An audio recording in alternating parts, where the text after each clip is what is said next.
Until I see you face to face, until at last I've won my race. Remind me you're not finished yet. Hallelujah.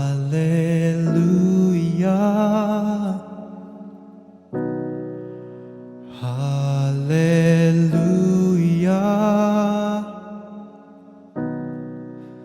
Hallelujah. I live in remembrance.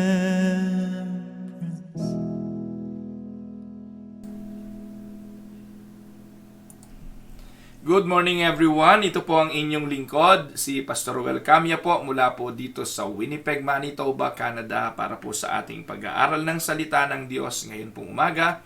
Welcome po sa Tinig ng Pag-asa. Kumusta po kayo mga mahal na mga kapatid? Kung ako po naman ang inyong tatanungin sa awa at biyaya ng Panginoon, ay nasa mabuti po akong kalagayan. Sa araw pong ito ay magsisimula na naman tayo ng isang panibagong series ng pag-aaral. Medyo ito po ay isang subject na masarap talakayin sapagkat marami pong mga pastor, mga simbahan ang nagbibigay ng malaking emphasis tungkol sa bagay na ito. Ano po ba ang ating pananaw? Ano po ba ang sinasabi ng mga kasulatan ng Biblia tungkol sa bagay na ito? Mahalaga po itong pag-aaral. Ang topic po natin ay may kinalaman po sa church growth. Yan po ang ating pamagat, Growing Strong Churches. Alam niyo po mga kapatid, in the last number of years, there has been a quite strong emphasis among pastors, among church leaders on the subject of church growth. Ako po'y lumaki sa isang simbahan na talaga naman pong sa mahabang panahon na ako'y naandoon, simula po nung ako'y nagkamalay, laging eto na po yung emphasis.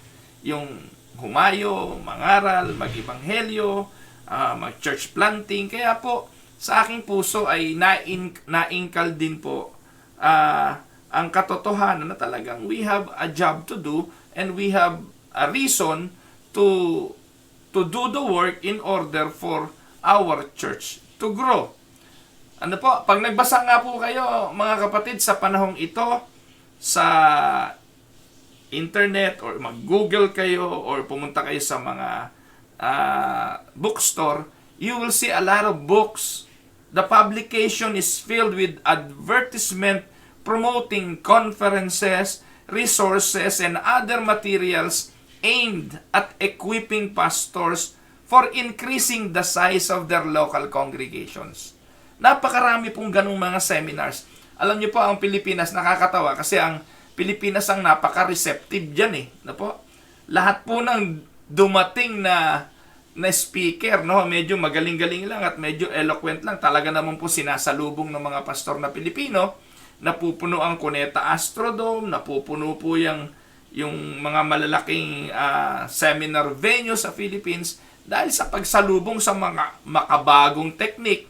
No po, itong mga pinagbabawal na nga na technique. Sabi po narinig ko si Pastor Anthony, kahit na nga means Anthony, yung speaker po natin nung Sunday, na po, si Pastor Anthony Bawar, sabi niya, kahit na nga minsan ipinagbabawal na technique na, ipinagpipilitan pa rin para lang po magtagumpay at lumago ang simbahan. Pero alam niyo po mga kapatid, itong mga conferences na ito, hindi lang po ito nag-gather at nag-generate ng crowd, nag-generate ng interest among pastors. It also generates income para doon sa mga nagpapasimuno ng mga seminars na ito. Because everyone wants to see church growth, their church to grow. It doesn't matter if you are pastoring a church of 50 or a church of 100 members or 100,000 members. You want to go to the next level. Yan po yung mga pinangangalandakan ngayon ng mga pastor ng G12 eh. Do not be content on your level. Hindi yan ang level mo. Step up. Step up ka pa. Step up ka pa. Nang-step up. Eh sino pong hindi maiengganyo ron? Eh alam niyo po kasama sa step up na yon, eh step up din ng income nila, ng sweldo nila, ng pera nila, ng kayamanan nila. So if you are pastoring a church of 50, talagang madidisappoint ka. Para bang pakiramdam mo, ano ba yan? Bakit sila ganun ang growth ng simbahan nila. Mag-iimbestiga ka, gagaya ka, makikigaya ka. To the point na yung dati mong paniniwala, yung dati mong tinitindigan doktrina, for the purpose of growth, isasakripisyo mo na ang lahat ng yan. Magbubulag-bulagan ka na. Kung ikaw man ay naandoon sa tamang doktrina, magbubulag-bulagan ka na, and you will sacrifice your belief, even your stand on the basic doctrine in replacement of the growth for the church. So, ngayon, ito yung desire. If your number is 50, you are dreaming of making it 100. If you are at 150 in number, you want to break the 200 barriers na tinatawag. If you are 1,000, you want to see 2,000 or 5,000 involved in the church. So, ito po yung katotohanan. At lahat po naman siguro ng mga pastor, no po, hindi natin maialis yung katotohanan, every pastor desires growth and influence. Magsisinungaling po tayo, mga pastor tayo, kung hindi natin gusto yan. We all want that. And this is something that God has put in the heart of every person. Yung pong desire na yan, Diyos naman na naglagay niyan eh. Ano po? It is not a selfish or vain thing for a pastor or for a leader to desire more. Ano po? In fact, growth and influence are built into God's first commandment or first commission, yung Great Commission. Yung po yung ibinigay niya sa Diyos eh. God said to us on the Great Commission to go ye and preach the gospel. Po. And on the first man, on the Garden of Eden, God also told them to be fruitful and multiply, to fill the earth, to subdue the earth, have dominion over the earth. Every living thing that moves on the earth, you need to have dominion over it. Genesis 1:28. So God placed the first human on earth that was in need of some work, that was in need of a job. So there is a job to do. So bilang pastor, meron talagang trabahong dapat gawin. Kaya ito pong church growth ay hamon sa mga pastor na nagtatamad-tamaran, sa mga pastor na hindi kumikilos, sa mga pastor na umaasang sumasweldo na lang, hindi naman ginagawa yung kanyang trabaho. Kaya hamon po yan. Pero may mga pastor naman po na nagtatrabaho, ginagawa itong bagay na ito, at maniwala ho kayo sa hindi, gawin nyo lang at sundin ang prinsipyo ng Biblia. Growth is inevitable. Nakuha niyo po ba, mga kapatid? Kasi natural process yan eh. Mamaya po mas maiintindihan natin. Ano po? So, growth and influence are built into God's great commission to us and God's great commandment to us, which is to be fruitful and multiply. Nilagay tayo ng Diyos sa lugar kung saan ang nais ng Diyos tayo'y lumago, tayo'y mag-flourish. He placed Adam in a garden and instructed him to dress and keep that garden and to extend the borders of the garden to encompass the rest of the earth. Adam was not to be satisfied with the comfortable nature of the garden in Eden. He was to work so that all of the earth reflected the order and majesty of that garden. Alam niyo po ba na yung garden na yun na pinaglagyan ng Diyos sa unang tao ang dapat pattern ng buong mundo? It should be the catalyst for the whole earth. Pero anong nangyari? Yung pong garden na yun sinalanta, yung pong garden na yun ay nawasak, yung pong garden na yun ay sinira ng kasalanan. Kaya tinanggal sila ng Diyos doon. But it should be the catalyst. It should be the pattern. Kasi ang utos naman is to multiply, be fruitful, and subdue it. Have dominion over every living thing. that moves on the earth, not only on the garden. Nakuha niyo po yung prinsipyo? So he was to work. Adam was to work so that all of the earth reflected the order and majesty of the garden. And this would require what? Having offspring and bringing them into the work with him. While Adam's charge related to the natural earth, God gives today pastors, leaders, bishops, o kung sino pa, kung ano pa tawag nyo, kung may cardinal, kung ano pa, the charge to extend His spiritual kingdom to the four corners of the earth. God has made it clear that He is not satisfied. God is not satisfied with stagnancy. Ako niyo po. God is not satisfied with status quo. Ito po yung term na gusto ng Diyos, growth. God continually used terminology that would indicate that He is interested in growth. Jesus instructed His disciples to go into all the world. Mark 16:15. He told them to make disciples of all nations. Matthew 28:19. He further admonished them to be witnesses. Where? In Jerusalem, in Judea, in Samaria, and where? To the ends of the earth. Acts 1:8. So, every pastor's desires growth and influence. Hindi po masama yun. Ang masama, kung ikaw pastor, wala ka ng desire for growth. Ito po'y hamon sa nagtatamad-tamaran, ayaw kumilos, ayaw magtrabaho, itinalaga bilang pastor, being called by God to the ministry to shepherd the sheep, and yet, doing nothing.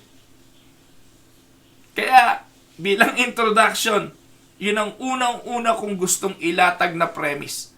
Sapagkat napakalaki po ng role ng isang tagapanguna sa pangangalaga ng buhay ng kanyang mga tupa. So bilang pastor, that is your task. Desire, growth, and influence. B. Growth is a natural part of life. Pangalawang bagay na bigyan natin ng emphasis ang katotohanan na ang growth ay bahagi ng buhay. Natural. In fact, growth is one of the signs that something is alive. This is true in the natural realm. For example, the garden, nagtanim ka doon, syempre, pag may itinanim, merong sisibol. May buhay, lalago, uunlad, mamumulaklak, mamumunga later on. And then it will reproduce. If it is true in the garden, in the natural realm, so we can therefore believe that it is also true in the spiritual realm. For example, the church. If a church is alive, it should be growing. Amen po ba? Yung buhay ay lalago. If there is no growth occurring, then there is something wrong. May problema. So it is amazing how simple this is. If we had a newborn baby, we would be concerned if that baby did not grow. In fact, when babies are first born, it is not uncommon na timbangin araw-araw yung baby kung merong progress ang kanyang weight, kung merong growth. Hindi uncommon na magkakaroon ito ng mga pagbabago, tutubo ang buhok, hahaba ang kuko, magkakaroon ng ngipin. Those are growth process. Normal growth process. If the baby doesn't gain weight at the proper place, there is a cause for concern. If the head doesn't grow in proper proportion of the body, then there is also cause for concern. It is rather obvious when we are talking about a natural baby that there is no growth, something is wrong. Now, ganon din sa church. We are often not as concerned When we are talking about the church is not growing. Kapag ang sanggol hindi lumalago, hindi nag-gain ng weight, may problema, may sakit, taranta na tayo bilang magulang. Pero sa simbahan, okay lang. Na mahabang panahon na, sa halip na palago ay paatras. Sa halip na padami, pabalik. Meron ka ng misyon, kalago-lago na. Lumayas pa, nawala pa. Sa halip na growth, pabalik pa. Nakukuha niyo po nangyayari? Hindi dumadami. Kalaunan, mauubos pa. There must be a problem. We cry. We long church growth. Pero sa halip na mag-grow, hindi nag-grow. Bakit? Alam natin yung growth is a natural part of life. Maraming factor. Alam niyo po, ang isa sa na-discover ko, minsan, meron talaga hong maninira ng growth Alam niyo po, nagtanim po ako ng talbos ng kamote. Dito po sa Canada, napakamahal ng talbos ng kamote. Yung isang bungkus pong ganun, $5. Imagine niyo, convert mo yun sa peso. Isang bungkus na ganun, konting-konti, $5. So, nung isang araw po, nakabili ako ng isang bungkus, kinuha ko lahat ng dahon. Kahit yung butas-butas, kinuha ko. Yung mga tangkay, ang ginawa ko po, ibinabad ko saglit sa tubig. Nung nakita kong may ugat na, itinanim ko po sa paso. Nandun po sa labas ng bahay namin yung nakatanim. Mag-iisang buwan na po yun. Meron na pong mga ganyang kahaba na mga tangkay. Sumibol. Problema ko, nung isang araw, kahapon, binisita ko, yung mga sumisibol na talbos, may kumakain. May nagwawasak. Sabi ko sa misis ko, paano hahaba ito? Yung mga usbong, yung mga, tawag doon, yung pinaka-talbos, may sumisira. Naku po, nung aking pong nabisita, may mga uod na kinakain yung mga sariwang talbos. Naunahan pa ako ng uod. Meron ho talagang mga maninira ng growth. So kung ito po'y totoo sa natural realm, ganun din sa church. Marami hong mga maninira talaga ng paglago. Maninira ng pag-unlad. By the way, matatalakay naman po natin yan sa ibang mga araw pa. Pero atin pong makikita, growth is a natural part of life. There are some churches that have hung between 100 to 200 members forever. Yung iba nga po, hindi makalampas-lampas ng 100. 100 years na, wala pang 100 ang miyembro. They gain a little only to lose a little. They are up for a while until something happens and then they are down again. Paikot-ikot lang na cycle, At some point in time, we have to realize that there are things that can contribute to growth and there are things that can hinder growth. We obviously want to practice those things that contribute growth and we want to prune, take away those things that can hinder our growth. It's a matter of determining what is needed and what isn't. Sa paghahalaman, ano po ba yung mga nagko-contribute ng growth? Sa natural realm, ano ba yung nagko-contribute ng growth? Sa physical body, ano nagko-contribute ng growth? Di ba? Pagpapakain, food, water, yung milk sa baby, yung pag-aalaga. Ganon din sa halaman, watering, fertilizing, proper pruning, etc., etc. Let us keep those things that help us to grow and avoid those things that hinder growth. Growth is a natural part of life. That is letter B. Now, letter C, growth is manifest in two major forms. Mahalaga ito. Pakinggan niyo po ako rito. Ang growth ay nagmamanifest sa dalawang major forms. Part of our problem, mga kapatid, is that we often grow in a single dimension. Yet in reality, growth is manifest in two major forms. If we fail to understand these two forms, we will not see the long-term fruit of sustained church growth. Kapag hindi po natin nakita itong two major forms na ito, sigurado po magpapaikot-ikot lang kayo bawat taon.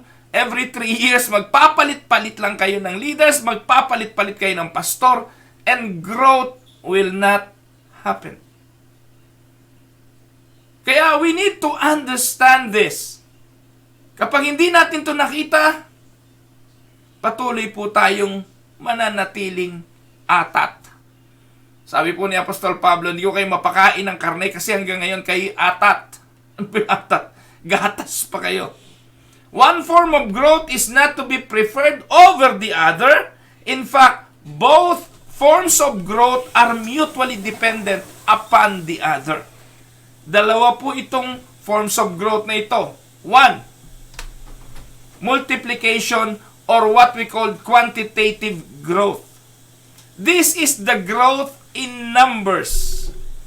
Sabi po nung iba, may growth nga in numerical, in numbers. May quality ba? Ito po yung paglalaban ng quality at quantity. Mga kapatid, hindi po ganun dapat ang pagtingin. Opo, kailangan ng quantity. Multiplication and quantitative growth is important. This is the growth in number. It is the most common growth desired by many pastors. Yung mga pastor na disappointed, ito po yung kanilang gustong mangyari. Pero ang tanong, subukan lang po natin. Pag-isipan nyo, ikaw pastor na nakikinig sa akin, kung ikaw ba tanggalin sa lugar na kinalalagyan mo ngayon at dalhin ka sa isang simbahang, halimbawa, you are pastoring 50 members right now, you desire growth, ilagay ka ng Diyos sa isang simbahang 1,000 ng miyembro, ano gagawin mo? Kaya mo yun?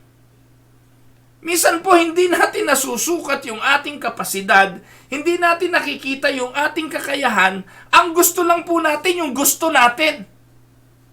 We desire something, pero hindi natin kino-question, am I capable of that something?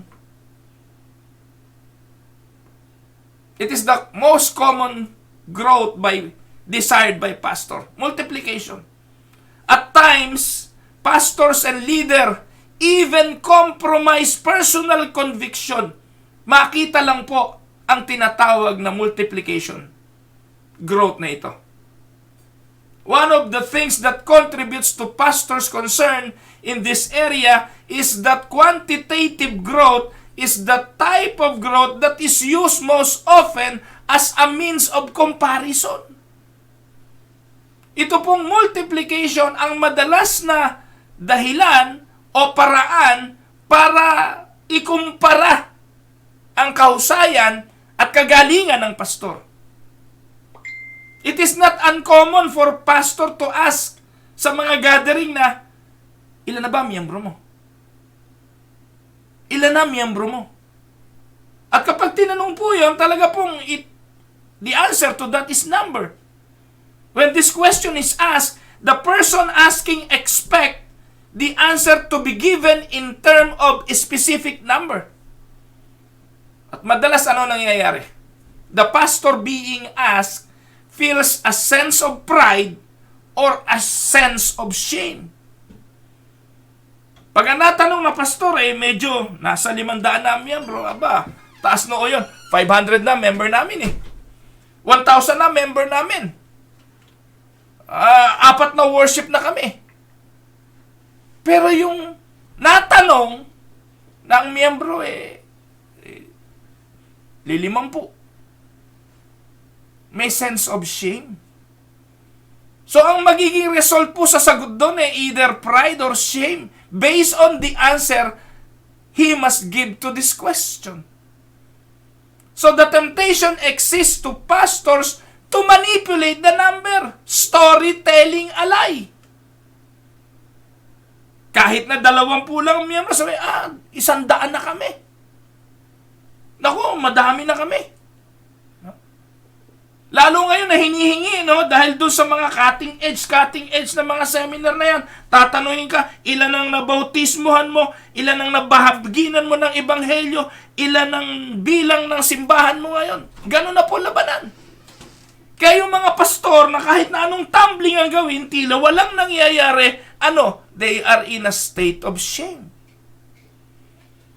Yung iba naman po, naku po, palibasa, 100 taon na yung simbahan niya. Siyempre, 100 taon na yon, marami na pong resources yon, marami na pong pwedeng gamitin yon para lumago. Ay, may pagyayabang yon.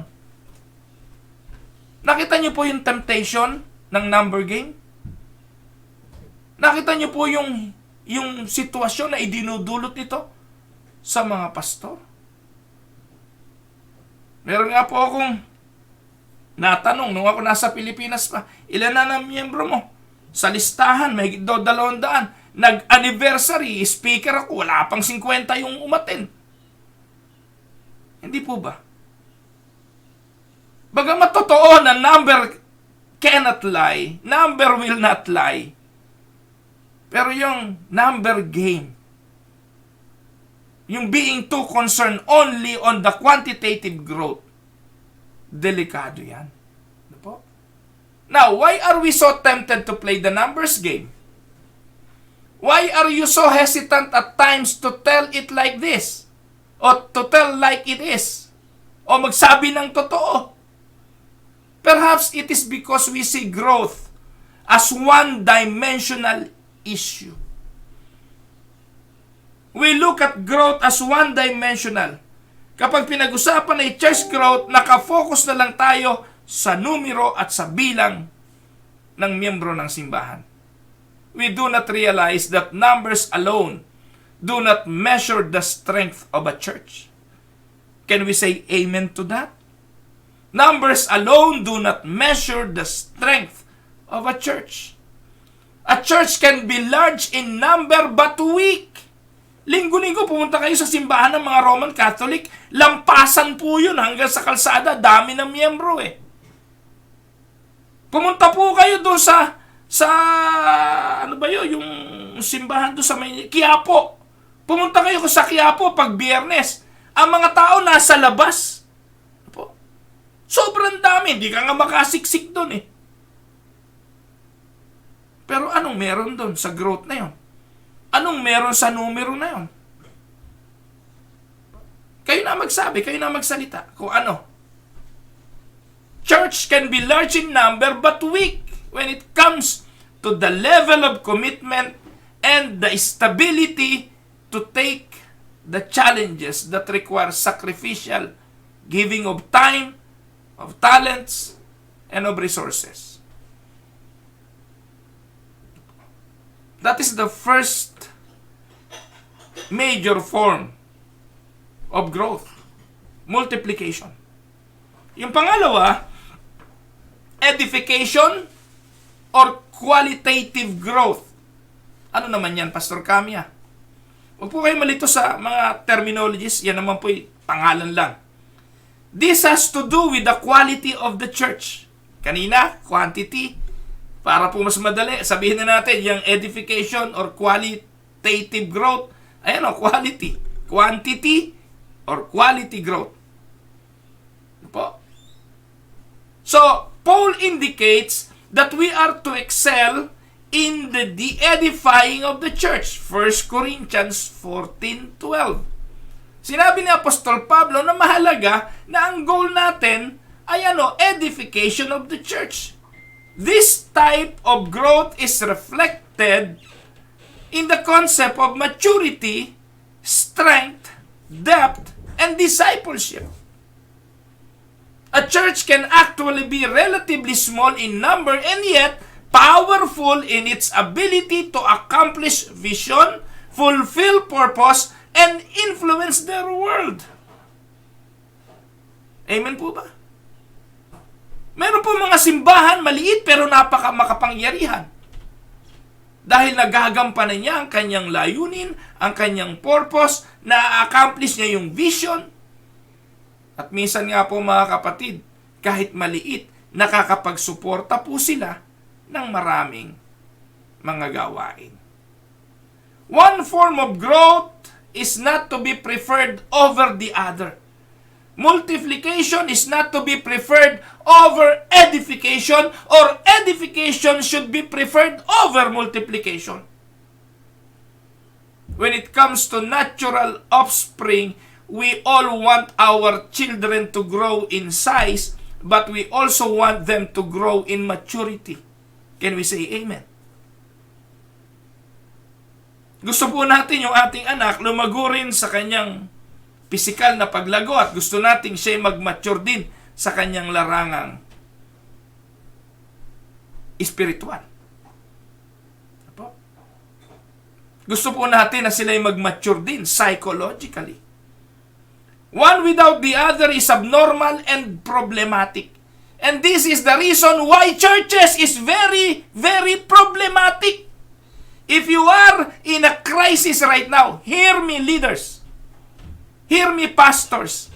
If you are in a crisis right now, the reason for that is you are overemphasizing on one form rather than concentrating on both.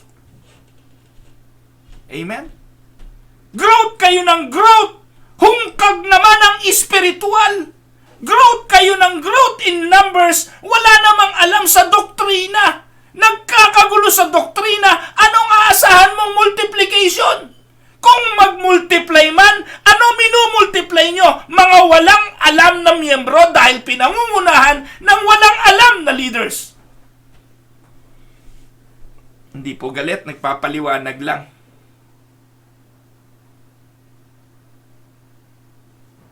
Di po ba? If our church grows in size but remain immature, the child will never be able to become independent and fulfill the purpose of its life. Habang panahon mo na ang bata na yon aalagaan, habang panahon mo na aarugain, habang panahon mong pasususuhin, habang panahon mong tutugunan ng pangangailangan, ganun ang nangyayari. Ganon din ang mangyayari sa simbahan. Habang panahong akayin, habang panahong pasusuhin, habang panahong hindi makatindig sa sariling paa dahil walang tibay. If the child grows in mental maturity but does not grow in size, there is also a limited ability to put into practice everything that one knows or desires. In the church, it is much the same. If a church only focuses on multiplication, it is easy to make decision based only on how to increase the numerical size of the church. Kaya huwag kayo magtataka ngayon, lahat ng ginagawa ngayon ay para to increase the size of the church. Pagagandahin ng tugtugan, para maka-attract ng mga tao dahil hindi dapat bababa ang bilang. Kaya papasukin. Lahat ng seeker.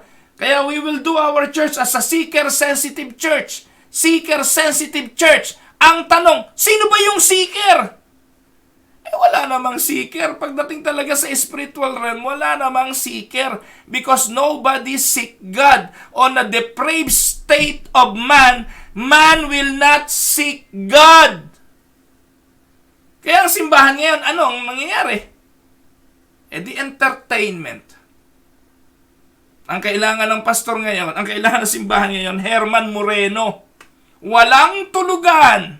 Walang tigil ng kilos. Walang tigil para palaguin ang simbahan to entertain those who are in the church. Alam ko, makakaintindi lang nito yung marunong umintindi. Ang makakaunawa lang nito, yung gustong umunawa. Pero para doon sa mga sarado isipan, wala kaming pakialam sa iyo, Pastor Roel. Wala po naman akong issue doon. Kayo naman po ang magpapasya. Pero i-analyze ninyo kung ano pa ang mga ipinagtututuro sa inyo ng pastor at kung ano pa ang kanyang layunin sa inyo bilang simbahan. Tandaan po ninyo, ang tama ang doktrina at tama ang tinitindigang pananampalataya tama din ang paglilingkod. Tama din ang motibo. Tama ang kanyang ginagawa. Amen? So if we will focus on multiplication, it is easy to make decisions based only on how to increase the numerical size of the church. At times, this thinking may even tempt pastors and leaders to compromise what they believe to increase the number of people in the church. Nakikipag-compromise maging sa mga musikang kinakanta. Kahit ang mga musikang inaawit, sablay yung doktrina, okay yan. Kasi sikat ngayon yung kantang yan. Kantahin din natin yan. Okay yan, uso ngayon yan. Kantahin din natin. Makikipag-kompromiso tayo, pati sa kasuotan. Dati po, ang mga pastor, di collar. Sarado pa yung collar na gano'n. Bawal po sa pastor yung nakalabas ang lalaukan eh. Ewan ko po. Talaga nung araw. Ako po, sinitan ng isang obispo nung araw eh. No? Sinabihan ako, ang pastor dapat maayos magbihis. Talagang dapat makilala tayo bilang pastor. Bakit po ako, sinitan nyo ngayon, yung mga pastor ngayon, di nyo masita? Yung mga obispo naman na yun, na sumita sa akin, obispo pa rin ngayon eh. Bakit ngayon, hindi masita ng mga obispo yung nakamaong lang sa pulpito? Ang tatapang nyo nun, ba't ngayon nawalan kayo ng tapang na manita? Bakit po? Takot na kayo ngayon sa mga pastor na ito? Hindi na ninyo masita? Tanda ko yun. Kaya po ako, mula po nung nasita ako na yun, hindi nyo ako mapapaharap sa pulpito nang hindi ako nakabarong. Nang hindi nakasara yung aking kwelyo na ganon. Kwelyo, ano ba dito? Collar. Ito pala yung kwelyo. No? At madalas pag nag-speak ako, hindi po ako naka-short sleeve. Ngayon, naka-t-shirt na lang yung pastor eh. Nakikipag-compromise kasi ito ang uso. For the sake of number. They will compromise their belief to increase the number of people in the church. In this case, you could easily end up with the crowd numbers, but not a mighty army of God. You are full of goats and not sheep. In this type of church, the attendance may be strong, but at the same time, there may be a low level of commitment among the membership and limited ability to fulfill the vision of the Lord for that congregation. Kaya, ano nangyayari? Ang mga naiipon sa loob, yung mga ubod ng tatampuhin, yung ubod ng mga makahiya, makanti mo lang, tiklop na. Huwag kang magsesermo ng medyo masakit, magtatalsikan yan. Kasi inipon natin ang inipon sa atin sa loob ng simbahan, ang mga crowd, numbers of people na hindi naman talaga nakaranas ng tunay na kaligtasan at ng tunay na regeneration. Because we only gathered people for the sake of numbers. On the other hand naman, ito naman yung kabila. Huwag kayong mag-alala, tatalakayin din natin yung kabila. If we focus on edification or maturity alone, ito naman ang problema. It is easy to become inward in our emphasis. At doon na lang tayo magfo-focus sa loob. Tandaan po ninyo, we can glory in the fact that while we are small in number, we are powerful in prayer. We are powerful in our family life. We are powerful in our worship, in our Christian character.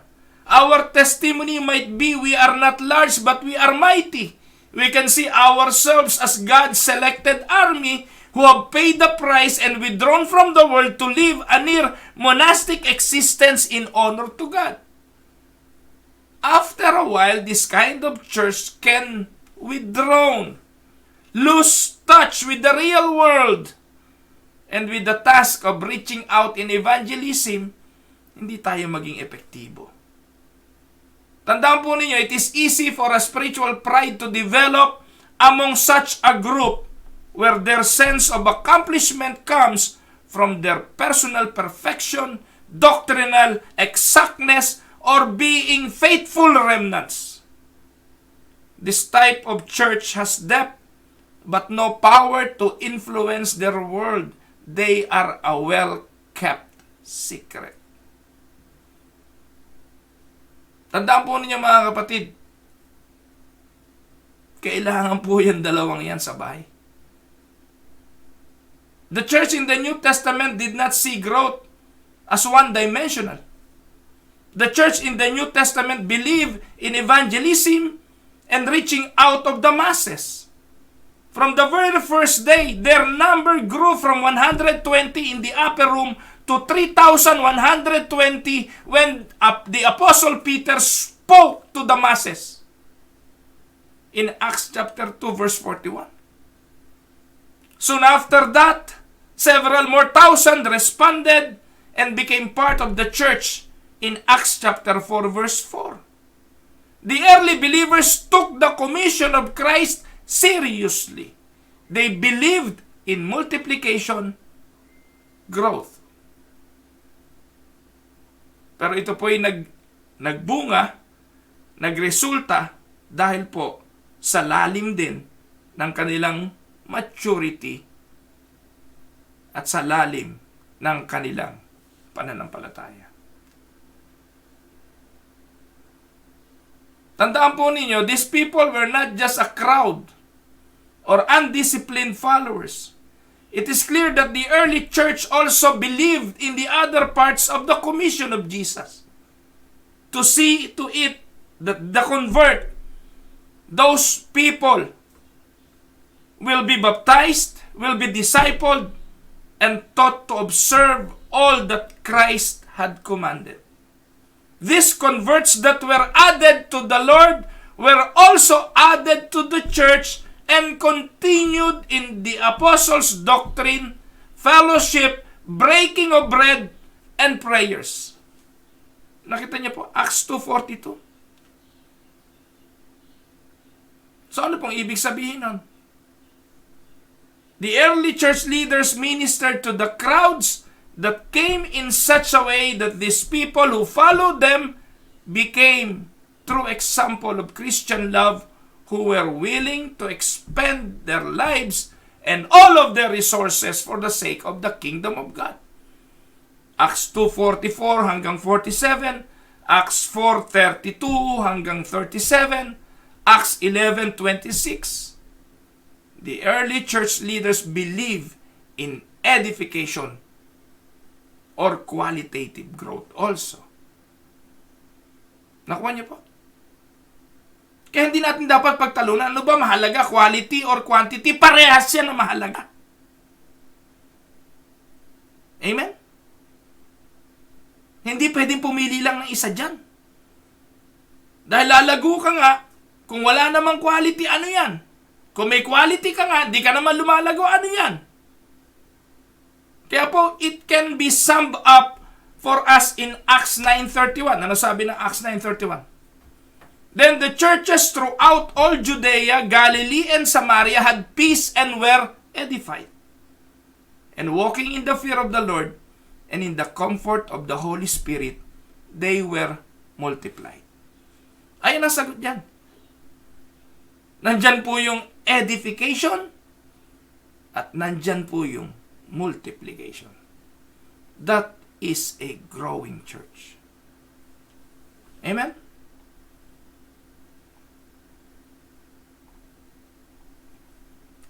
Letter D. Letter C. And growth is manifest in two major forms: multiplication, edification. Letter D. Growth is not a simple matter.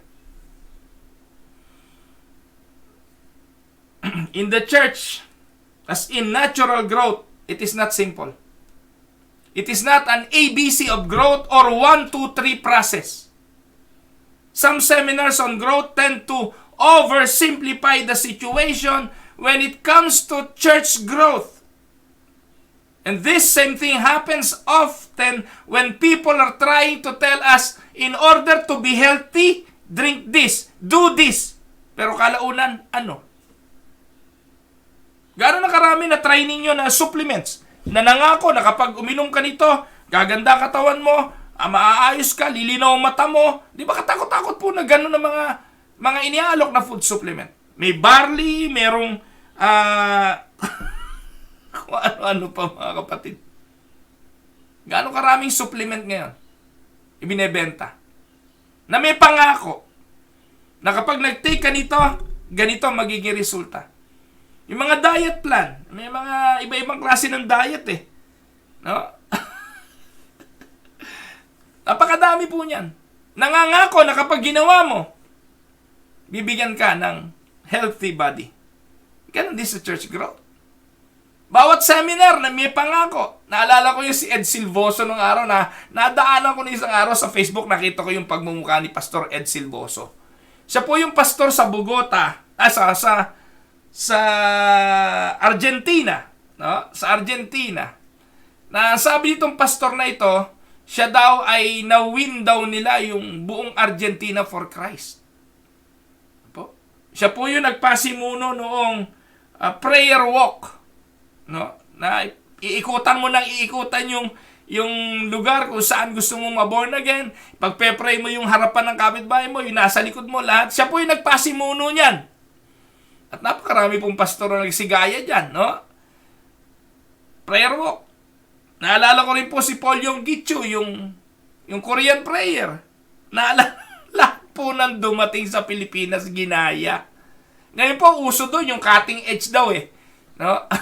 Lahat na lang ginaya na may pangako na kapag ginawa ay lalago.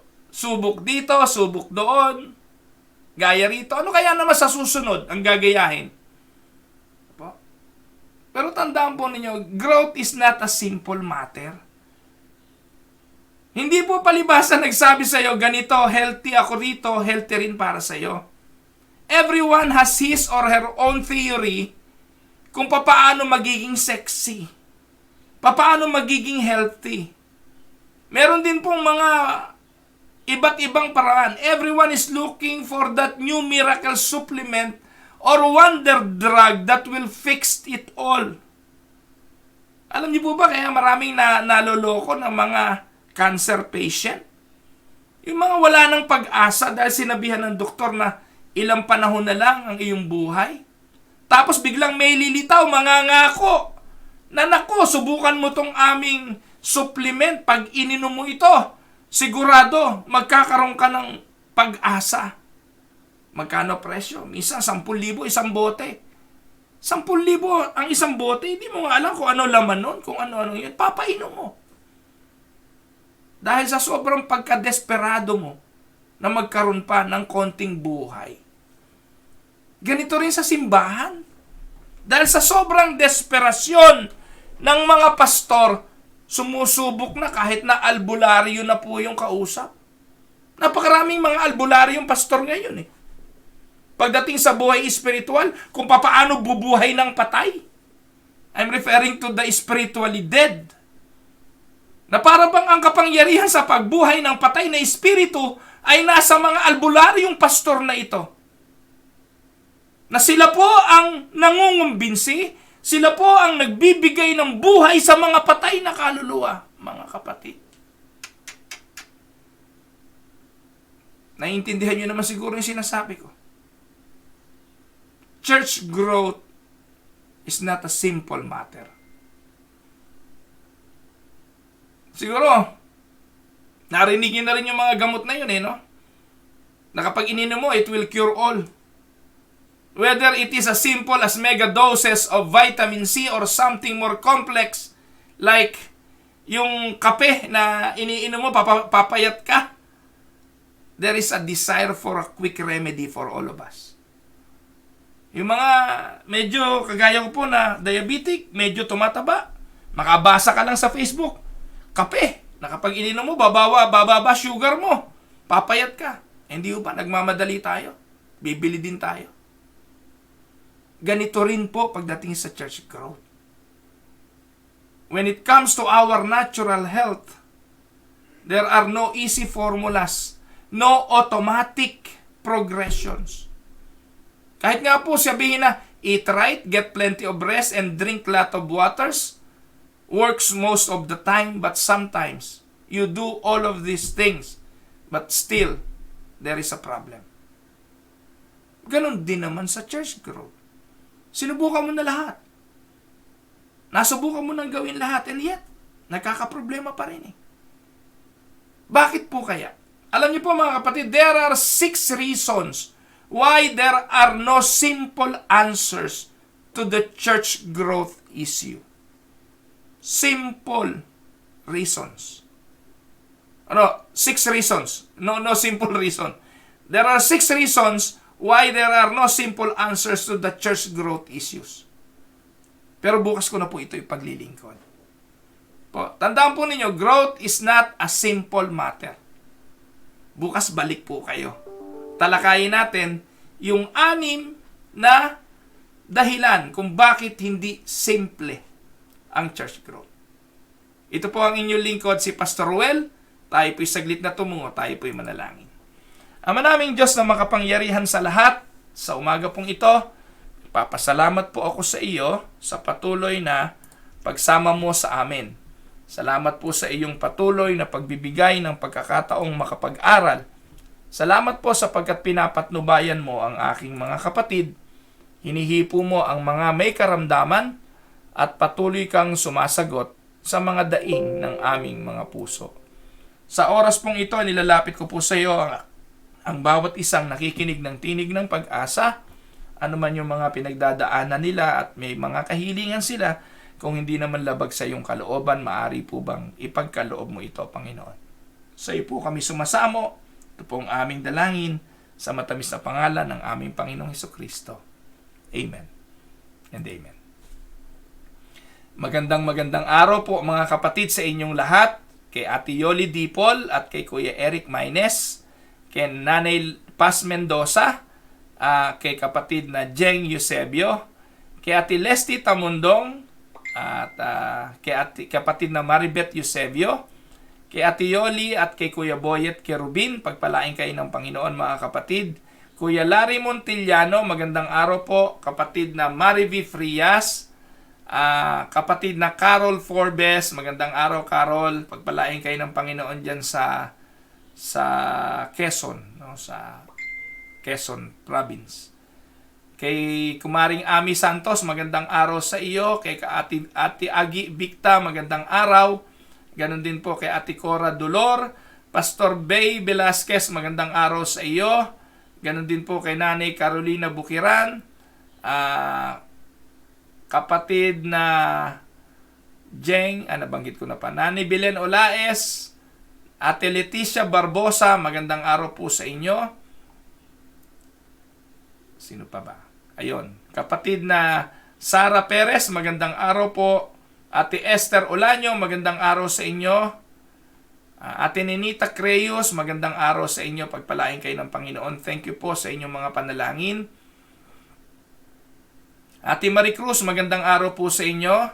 Pastor Pete Paloma, magandang araw sa iyo. Ate Vanji Magnaye, magandang araw po. Ate Miria Ayi Advincula, magandang araw sa inyo. Kay Kuya Nestor, happy birthday nga po pala nung isang araw. Kapatid na Ana Marie Visto, magandang araw sa iyo. Ganon din po kay Pastor Conrad Malabag, kay Kuya Emil Serrano, magandang araw po sa inyo. Kay Ma'am Josephine Calanog, magandang araw po. Kay Kuya Nicandro Sarinas, magandang araw po. Kay Tita May Libertino, magandang araw po Tita May. Ganon din po sa mga kapatiran sa Aristocrat. Kay Ate LV Pascal, magandang araw po Ate LV. Ate Delia Magkawas at kay Kuya Ban Magkawas, magandang umaga po sa inyong mag-asawa. Kuya Alvin at Ate Virgie Darapisa at ang mga kapatiran natin sa Lidok na magse-celebrate ng kanilang anniversary this coming Sunday. Happy anniversary Lidok Unida. Kuya Reynaldo Alcantara, magandang umaga. Nanay Elong Santarin, magandang araw po sa inyo. Kapatid na Lani Tulagan, magandang araw at pagpalain po kayo ng ating Panginoon. Pastor Albert Lopez, Pastor Raymond Makatumpag, magandang araw sa inyo mga kapatid. Ayan, so magkita po tayo bukas. Bukas po itutuloy natin. Mahaba pong pag-aaral itong church growth. Pati yung mga strategies na mag-share din po ako ng ilang mga strategies. Pero hindi ko po sinasabing ito po yung epektibo, kundi tingnan lang po natin, aralin natin. Importante po maunawaan natin yung prinsipyo. So, amen po. Magandang araw sa inyo. Pagpalain kayo ng Panginoon. Ito po ang inyong lingkod, si Pastor Ruel Camia, mula po dito sa Winnipeg, Manitoba, Canada, para po sa Tinig ng Pag-asa. God bless everyone.